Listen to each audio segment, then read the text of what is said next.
Tohle je hrad Houska, nejstrašidelnější místo, na kterém se brána do jiné dimenze.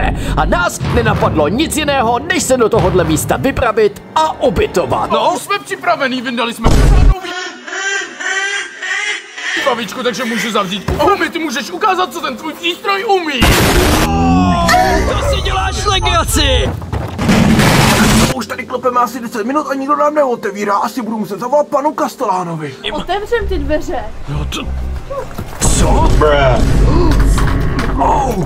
Tohle bylo fakt divný, já radši zapnu svůj přístroj na duchy. Dveře se úplně sami otevřely.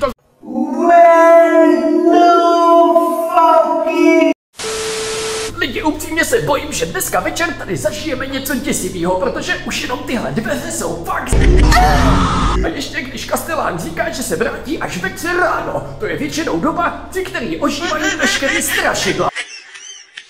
Lidi, mám totální strach, ale naštěstí uslyším duchy. No, vypadá to tam.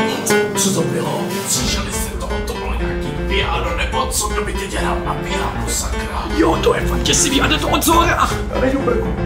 Humi, musíš mašíně, dej tu zbraň. Dobrý, ale už to neslyším. No, už to přestalo, Humi, nemusíš se bát. Tam se svítí. No tak pojď, Humi. Tak, no. My jsme Cože? Tam jsme byli. Jo, to je pravda. Je to tady fakt obří. Jo, to teda jo. Lidi, tahle místnost je totálně děsivá. Můj Ghostmetr tady bliká úplně nejvíc, jak kdyby tady byla nějaká party duchů. To si děláte legraci, tam prochází duch. Co? Kam myslíte, že šel? Já nevím, ale měli bychom se asi podívat za ním. Třeba nám chce poradit, kde máme náš pokoj. Dobrý, vypadá to, že vzduch je čistý. Tak.